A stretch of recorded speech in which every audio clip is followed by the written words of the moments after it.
Triple H is playing everybody for a fool, man. He's got to be. He's got to be. 4 out of the 5 matches today had run-ins. I'm going to start keeping count. Then he did have CM Punk, but he only brings him out for the last minute of the show. Because, at some point when we're talking to basketball player, we couldn't have been doing something to build up stories with, actual wrestlers who are going to be on the show. Instead, they're talking about basketball. Look, I get it. Nick Khan, FanDuel going crazy. But I don't care about basketball player, man. I don't even remember the dude's name already. If I wanted to watch basketball, I would be watching something else. I wouldn't be watching Monday Night Raw. Okay? I get it. It's basically like a impromptu intermission, where instead of just saying, hey, go to the bathroom, they just keep you around for silly gimmicks and stuff. The matches were, the first match was pretty good. The main event didn't really click. And this was the build to Saturday night's main event, which I am not enjoying.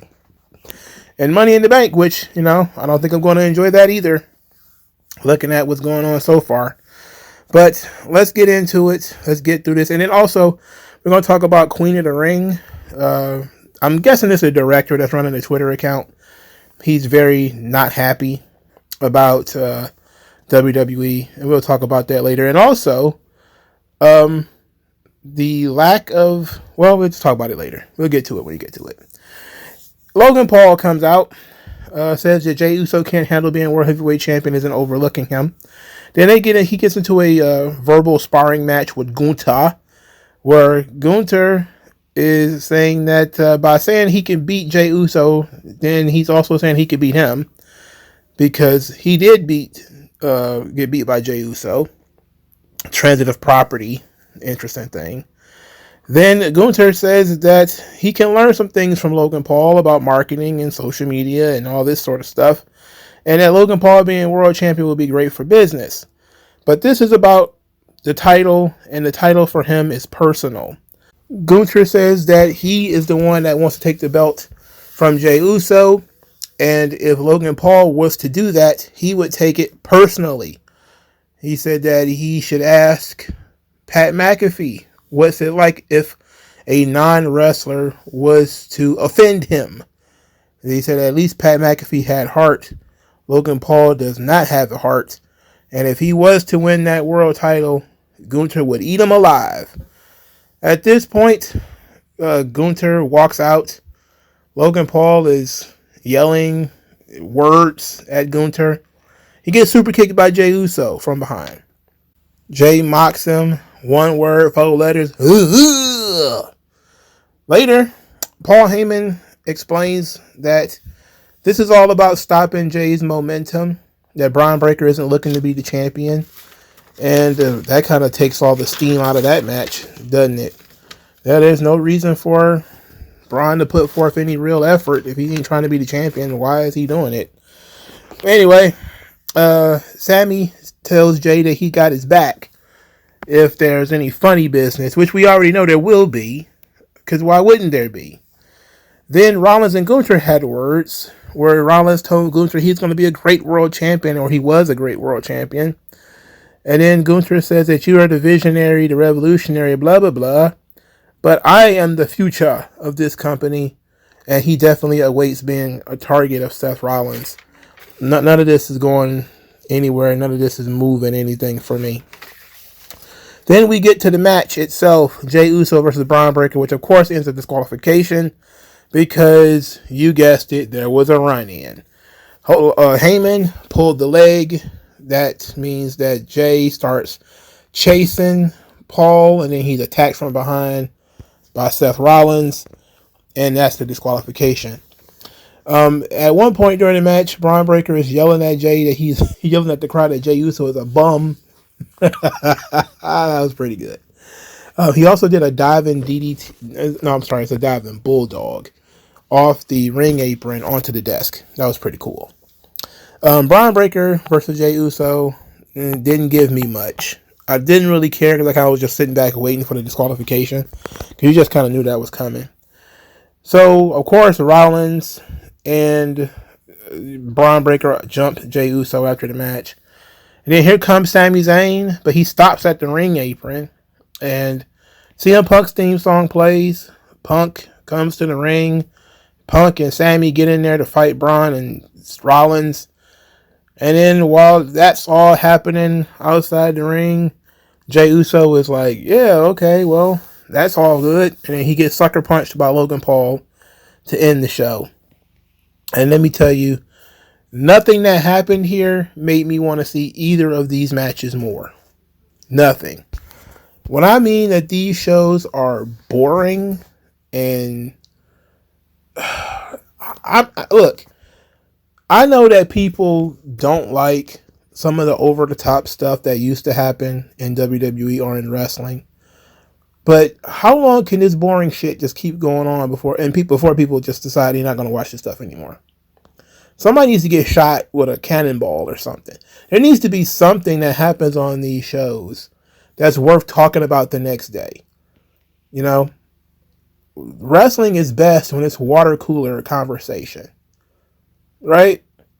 You know, like, man, I watched earlier today. I watched this documentary called I'm From Hollywood. It details Andy Kaufman's time in Memphis.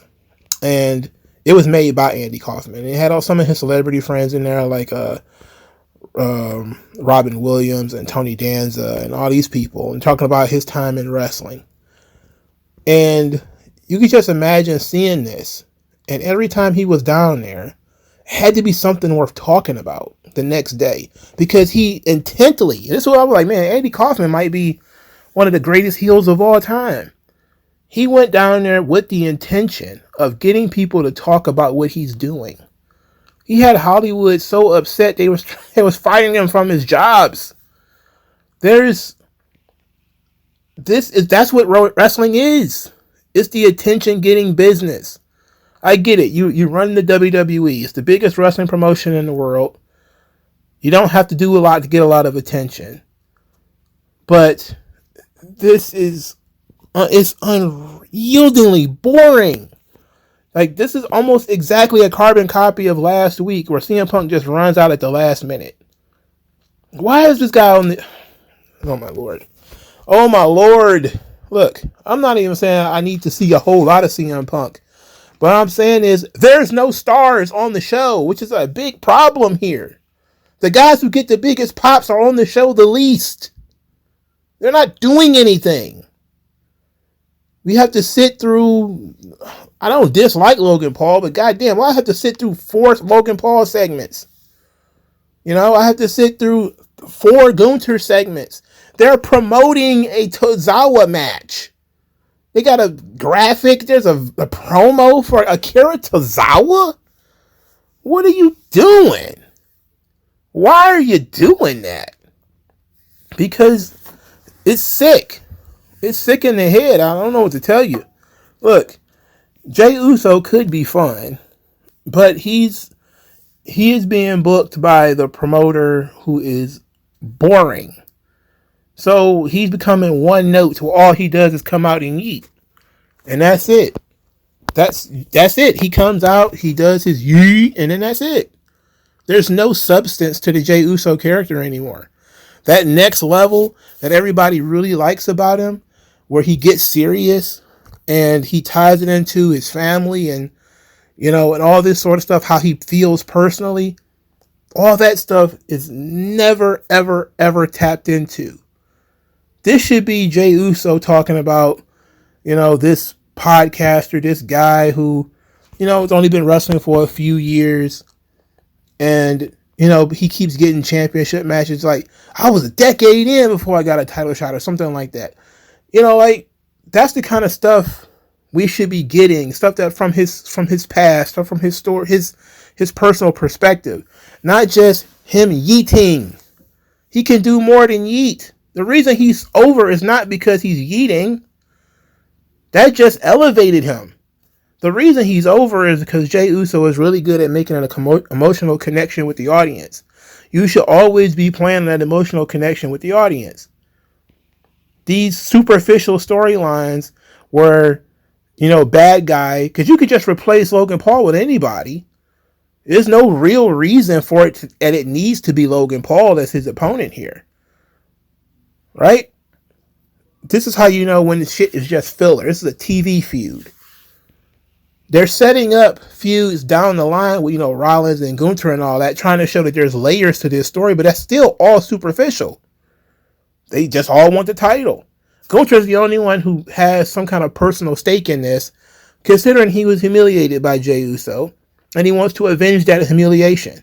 But because Gunther's character is, noble for some reason, he's going to politely wait his turn for the title shot. Instead of saying there's no reason why this podcaster, this social media guy should get a championship match. He's not a real wrestler. He doesn't deserve to be here. And he should be trying to fight Logan Paul for the shot. He should be arguing with Adam Pearce to not give Logan Paul the shot. He don't deserve it. Or something. But now Gunther's just very polite. He's going to wait his turn. And Seth Rollins is very polite. He's going to wait his turn too. So I'm like, oh my God, what the hell? So the title picture isn't really even chaotic. Guys are just taking a number and going to sit down. Like the DMV. Oh, I got next. Oh, I got after you. Like you're playing a video game or something like this. There's no sense of urgency. There's no emotional connection, no sense of urgency. Rollins just started a stable to basically run Monday Night Raw, and they have successfully done nothing the entire time. This thing has been going on since WrestleMania. They have successfully accomplished zero things. Zero things. I guess you want to say, Roman isn't back yet. So they did successfully, I guess, get rid of Roman for a little while. If you want to give them a win on that. But they haven't really accomplished anything. They're not really even established. They don't have a name. This is not good. And I've said it before. I think I said it when I was doing my live commentary on, what was that pay-per-view I was watching? Hell in a Cell 2014. I haven't liked Seth Rollins in probably about 3 or 4 years. He's been kind of stale. And a lot of this, has been the way Triple H just kind of loves him and doesn't really test him at all, doesn't really push his limits at all. But that's the case with, almost all of these guys nowadays. Triple H likes them, so he doesn't let them fail. He gives them infinite opportunities, and he never just decides to move them out of the way. Look, I'm fine with you wanting to keep Seth Rollins here, but at least do something with him. Do something new. He's with Paul Heyman. Do something. Like, why didn't he freshen up? Look different. Come out different. You do something different. It's the same as it was 2 months ago, just with Paul Heyman. Okay? And I'm not even sure what Rollins and Heyman have got all cooked up. I don't know. Look, I'm very frustrated with Monday Night Raw. It's extremely frustrating because I feel like I'm watching the same thing every week, even though it's markedly different. Case in point, the first match was Penta and AJ Styles versus Finn Balor and JD McDonough. I feel like I've seen Penta wrestle Finn Balor or JD McDonough every single week for like 3 months. Every week, he's wrestling either Finn Balor or JD McDonough or somebody in Judgment Day. It's excessive. And then for like the second or third week in a row, El Grande Americano shows up and headbutts him with the metal mask, and Penta gets pinned. Penta, super over, new talent. We're going to beat him in the middle of the ring for heat on El Grande Americano? No. Nope. This is an error. I know that you want El Grande Americano to be over, you want it to matter, but no, this ain't the way to do it. People are loving Penta right now. He's selling a ton of merchandise. It makes no sense to pin him. It's dumb. And I don't get it. Like, AJ Styles was supposed to be chasing the Intercontinental title. How is he tied up with Finn Balor and JD McDonough and he's not taking the pin? The whole point of this match was Finn Balor wanted to take out AJ Styles. That was to help Dominic, right? That was what they were talking about. Finn Balor was going to take out AJ Styles to help Dominic. Well, apparently, this whole thing is up in the air now. Now AJ Styles is just tied into this gimmick, to this feud. Dominic didn't even really appear on this show outside of a backstage segment. Again, another one of your big stars not featured on the show. We got too much time to spend, so we're going to talk to basketball player. This is ridiculous, man. Like, what are you doing? What are you doing? The match was fine. Penta hits a Canadian Destroyer on the floor, which was nasty. Very nasty. This El Grande Americano thing has hit a snag where basically he just attacks luchadors from behind. There's no comeuppance to this gimmick. There's no, hey, I saw you do this last week, so, there's nobody chasing him around backstage looking for him or anything like that. There's no next step. Penta comes out just as cool every week, gets a massive reaction. Everybody loves him. People are concerned about Phoenix. They're like, man, Penta's over. He's selling a ton of merchandise. Conan said that Penta made $1 million WrestleMania weekend just off masks. Damn. And they're pinning him in the opening match of Raw to a guy like Finn Balor, who, look, if this was a whole nother universe and Finn Balor was world champion or something, I would be fine with it. But Finn Balor has been treated like a goddamn rug for 5 years, 6 years or more. This ain't NXT Finn Balor here. There's no reason for Penta to be losing to Finn Balor. There's no reason JD McDonough should be winning matches on TV. It's pointless. But we didn't. That wasn't it when it comes to Judgment Day shit. Because we got more.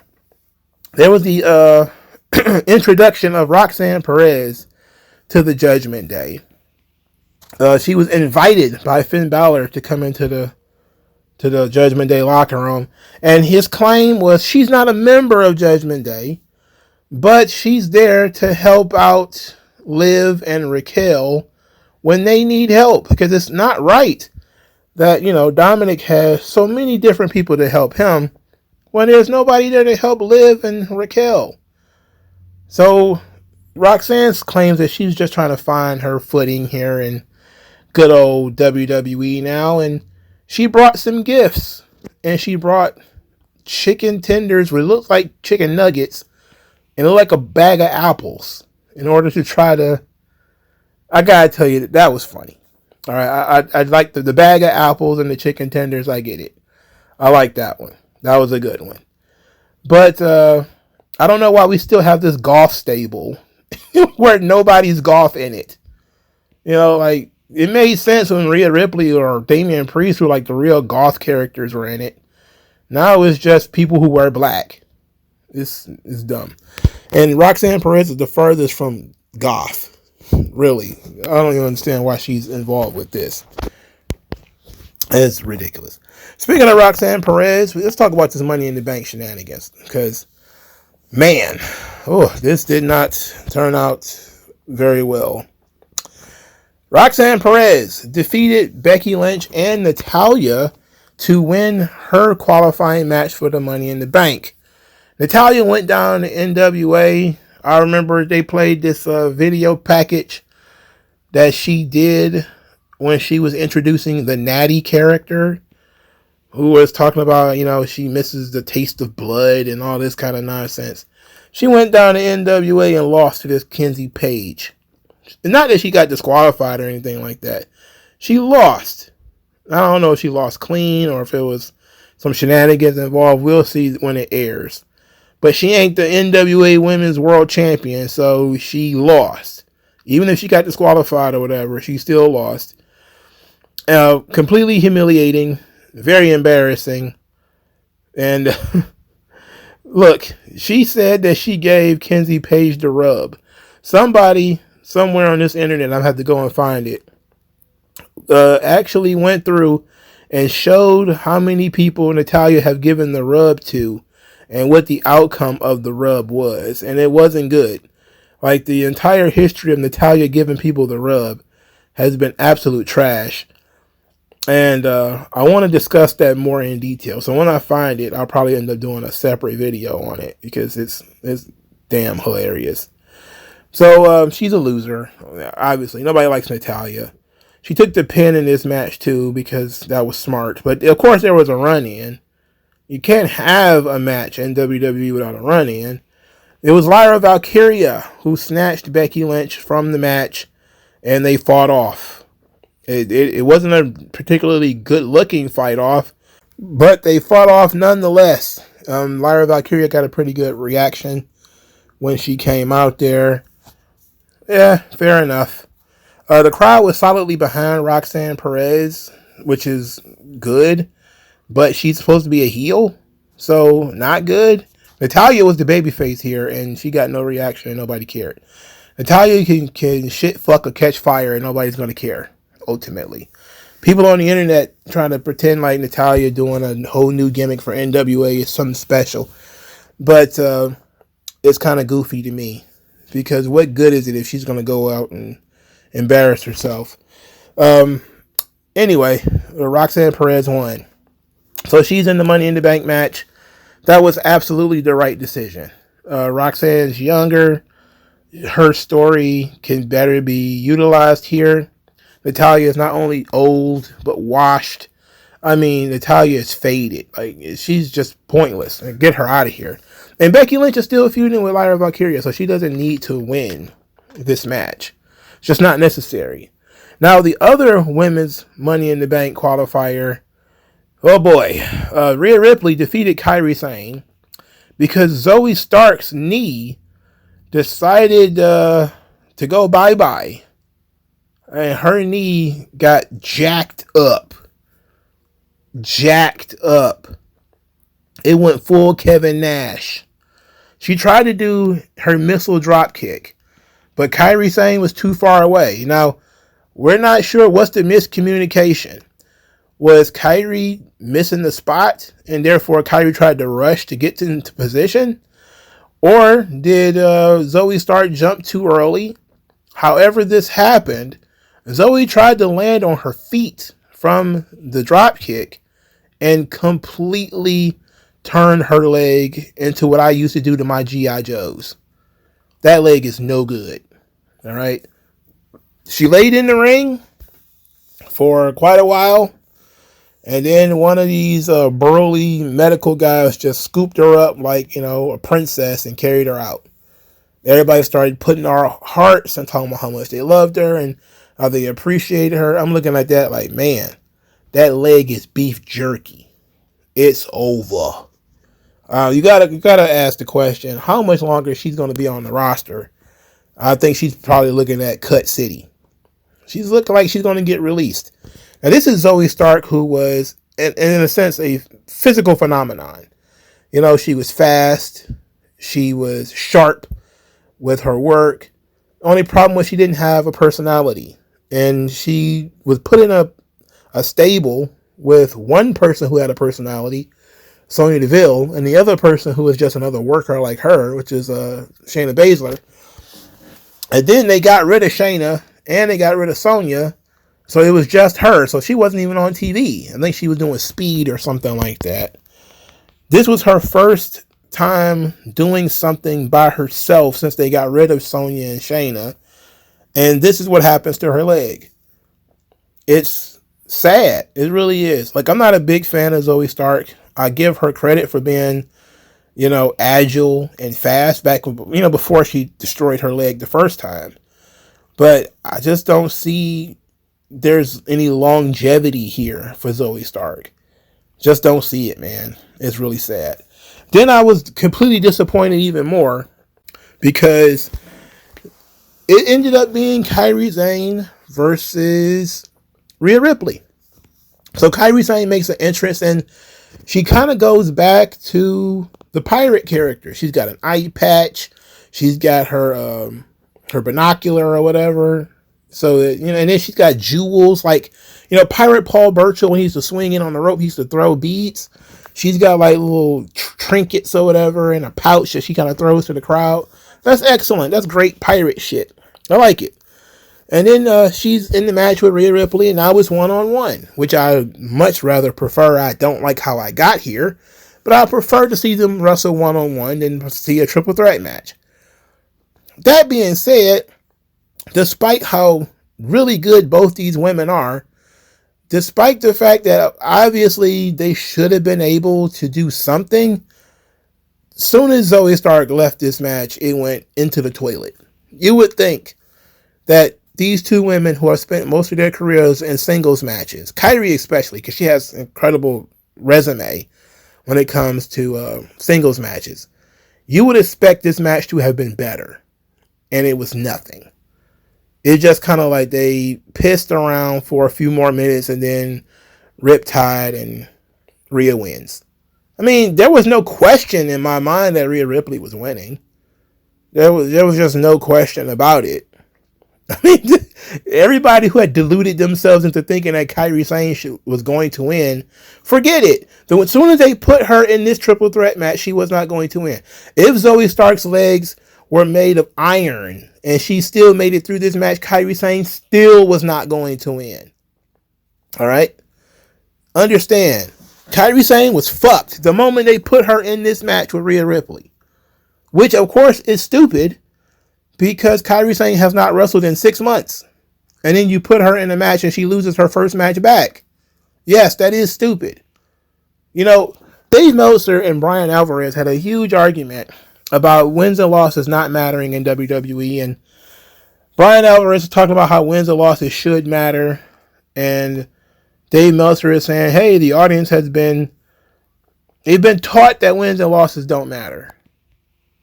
That you can just beat somebody 100 times and they still be considered a credible threat. They was talking about this in the context of Solo Sikoa. And I can tell you the truth. Both of them are right. Meltzer is absolutely right. Wins and losses do not matter in WWE. It's all about the service of the story. And that is what WWE teaches you. That wins and losses don't matter. But Alvarez is right. That when you're a top guy, you don't lose that much. So in a sense, wins and losses do matter. The problem with this is you can lose a lot and still be a top guy in WWE. Seth Rollins lost a lot. He's still a top guy. You know, I remember he went 0-3 in a feud with Cody Rhodes and never left the main event. You know what I'm saying? Like, that shit does not matter that much. But in a sense, it probably should. Because people do associate certain people with losing. Like, I'm talking about Tozawa, right? And I'm saying, like, why are you promoting a Tozawa match?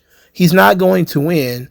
There's nothing going to happen unless Rusev sets that motherfucker on fire. There's nothing in this match that's going to matter that you need to promote it. Right? You don't need to do a graphic, a vignette, or anything for this match. This is not a match you promote to get people to watch Raw next week. It's going to repel people from watching Raw next week.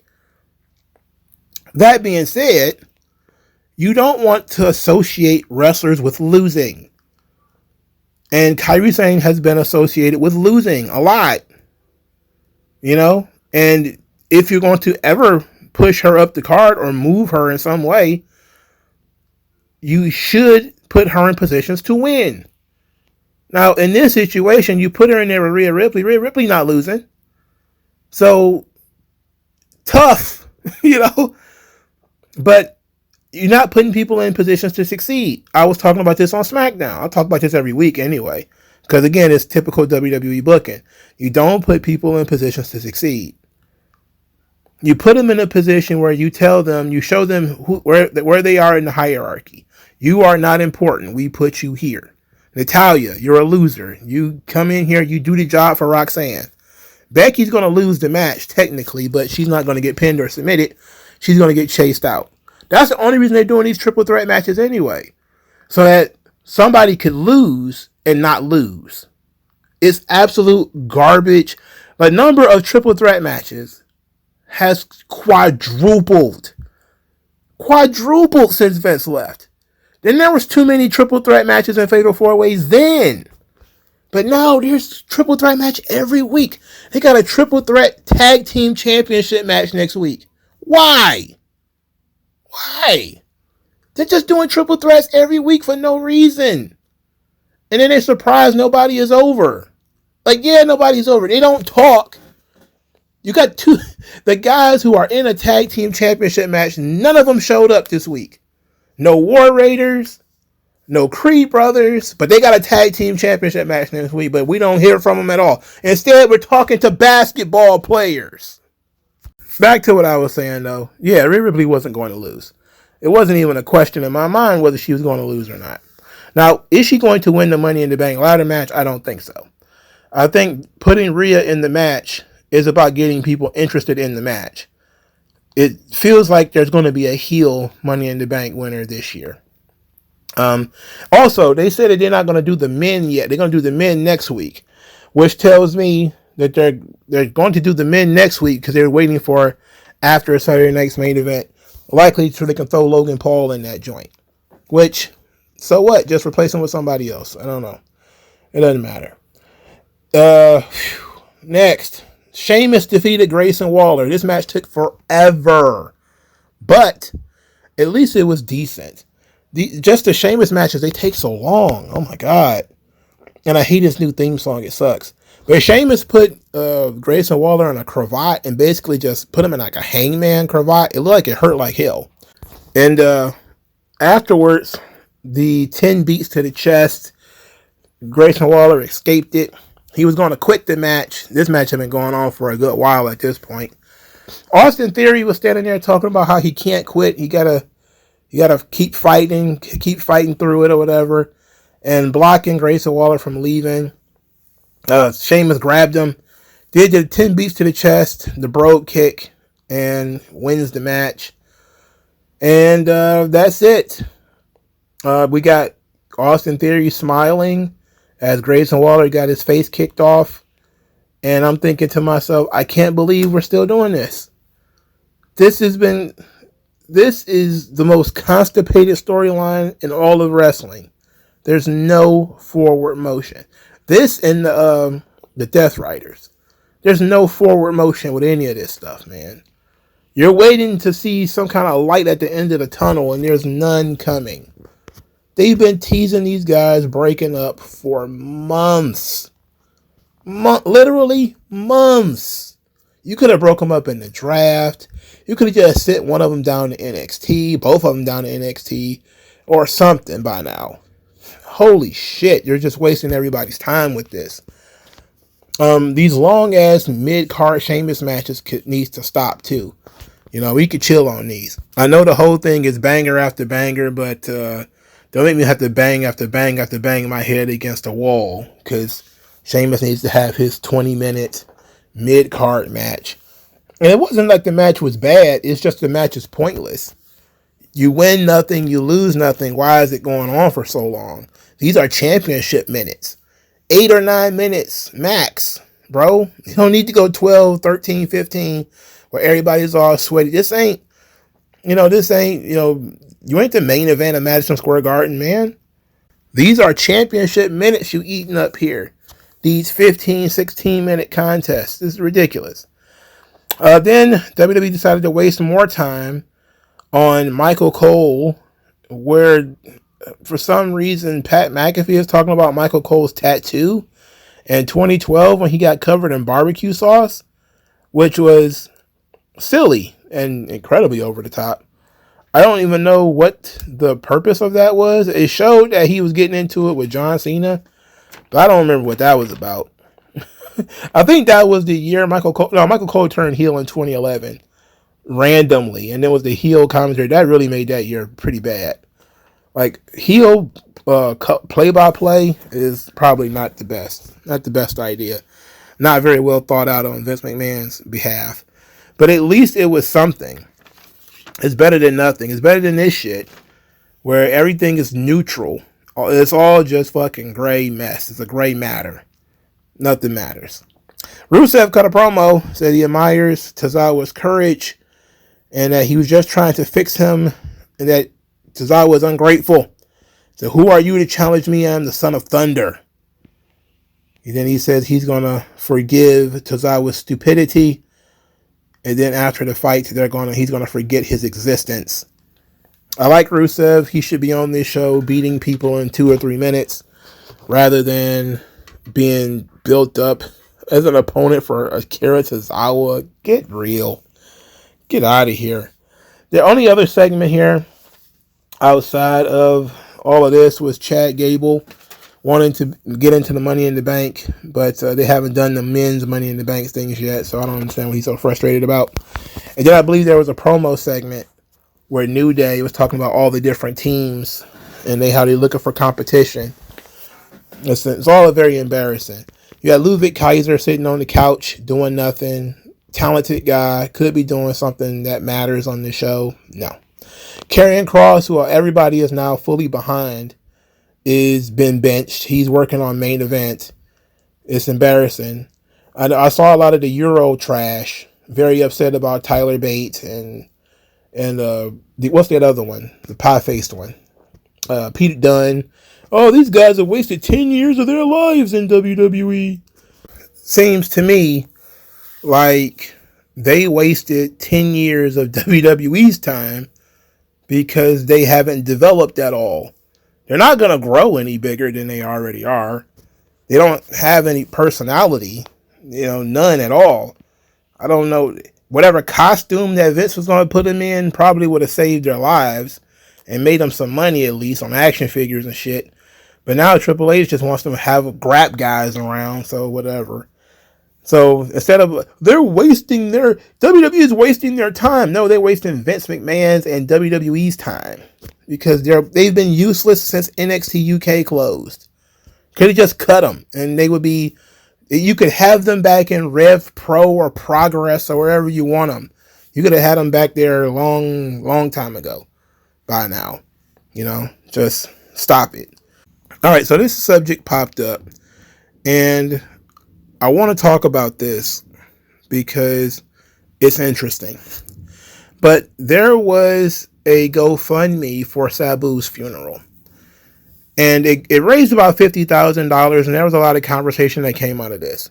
One, that the wrestlers should not have GoFundMes when they have injuries or when they need to have a funeral. That somebody else is responsible for this, the promoter or somebody else. It's like they don't understand. I understand why they think that way. But sometimes fans want to show their appreciation to the talent. And their appreciation might be, hey, I'll help pay for your casket. I'll help pay for the funeral, whatever. We all chip in to show our last little bit of appreciation for wrestler X. And the same thing with injuries, because there are other things that are associated with funerals and injuries that are not really calculated at any given time. It's the same thing when people are talking about having GoFundMes for medical case, any kind of medical case, cancer or diabetes or whatever. There's always going to be other associated things. And I don't know what it is in this instance. $50,000 was raised for Sabu. That's a lot of money, but more than enough to get him in the ground. But they ought to give him a pretty nice send-off too. And it shouldn't be a problem, but some people have a problem with that. They don't like that wrestlers have GoFundMes, which is stupid. If fans want to give money, they should give money. If they don't want to, then they don't have to. It's not mandatory. That being said, there was the second argument was that Paul Heyman should just step up and pay for Sabu's funeral because without Sabu, ECW would not have been successful. And I understand why people say that. Paul certainly has the money. Okay. Paul has been under WWE contract for 20 years. He works in a top spot. He was just with Roman Reigns. Paul Heyman has been in the main event of WrestleMania more than any other manager in the history of the business. I believe he has far outstripped Bobby Heenan. Far outstripped Bobby Heenan. There's never been another manager. Between Brock and Roman alone, he's been in 10 main events of WrestleMania. Paul certainly got the money. here's the thing. You don't know what he's doing off screen to help Sabu's family.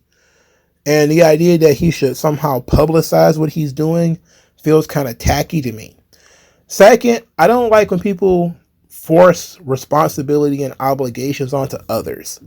The idea that Paul should be responsible for paying for Sabu's funeral seems a bit much to me. Yes, he should show his appreciation for Sabu's putting his body on the line and helping to build ECW. He absolutely should be responsible, but that's what the paychecks were for. That's why you give a man paychecks, because he works for you. When he has not worked for you in over 20 years, why would you pay for his funeral? Now that may sound cold. Mongo, that's cold, man. It's facts. ECW has been dead since 2000 or 2001. It's 2025. Sabu didn't die in the ring. If Sabu would have died in the ring, in an ECW ring, owned by Paul Heyman, I would say, yeah, he should pay for it. But he died almost 25 years after the goddamn company went out of business.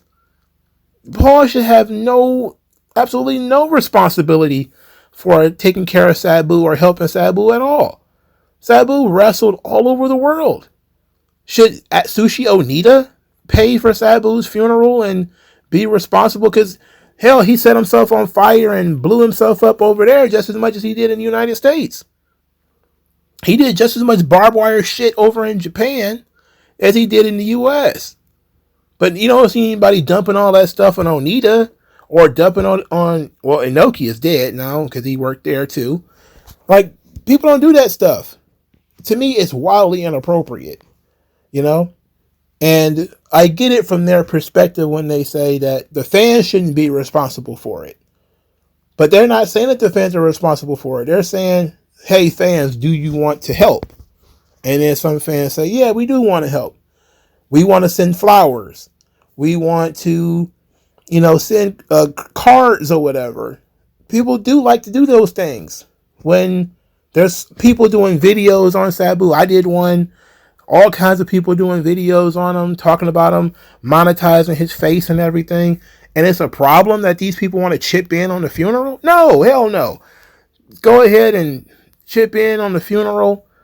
Even if it's just $10, $15, if it comes with enough people, you can have a pretty good funeral for the guy. Wish he would have gotten taken better care of when he was alive, but that's just the breaks, okay? But the idea that we're going to attack Paul Heyman, I say this, I did think it was weird that Taz did a tribute to Sabu on AEW TV.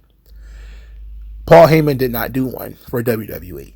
That's the one thing that I will say not a fan, okay? It would have been nice. I get it that Paul was a heel character on television.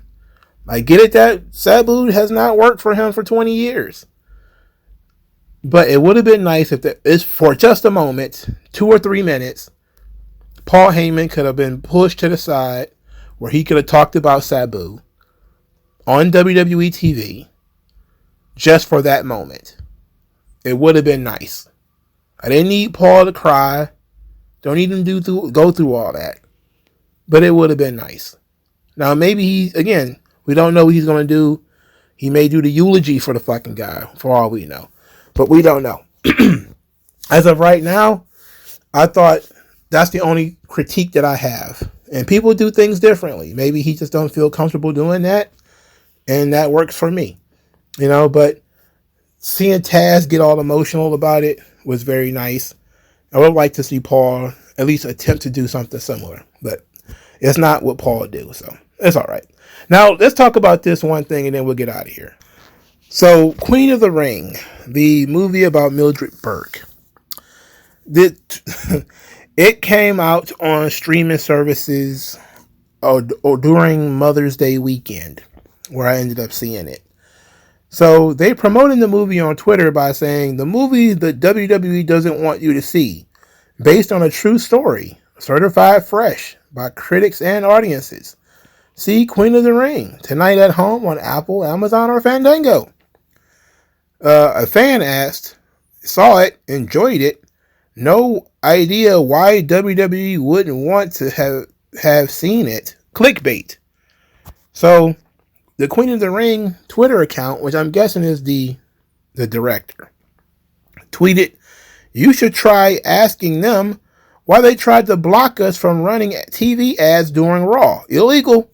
While they wanted us to sponsor their events, we agreed to their financial deal. Then they pulled up on us in the last minute. This is just a glimpse into the sabotaging behavior.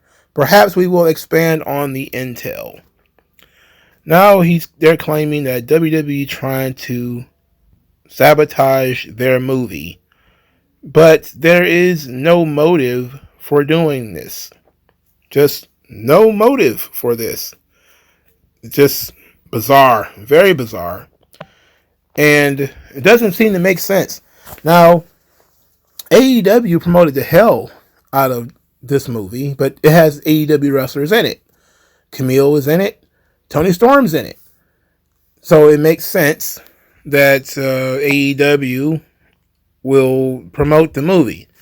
If I remember correctly, and I'm not sure if I'm remembering this right, but didn't AEW have the director and some actresses or whatever on the show? Like, weren't they featured on the show? I think the director showed up on the show multiple times. I think he did quite a few different things with AEW. Now, I don't know if the WWE pulling the plug on the advertising and all that kind of stuff happened before or after. They didn't specify, but that would explain it. If you're not just doing a movie, but you're doing something that is seemingly a part of public relations for AEW, then WWE doesn't want anything to do with it. That seems to make sense to me.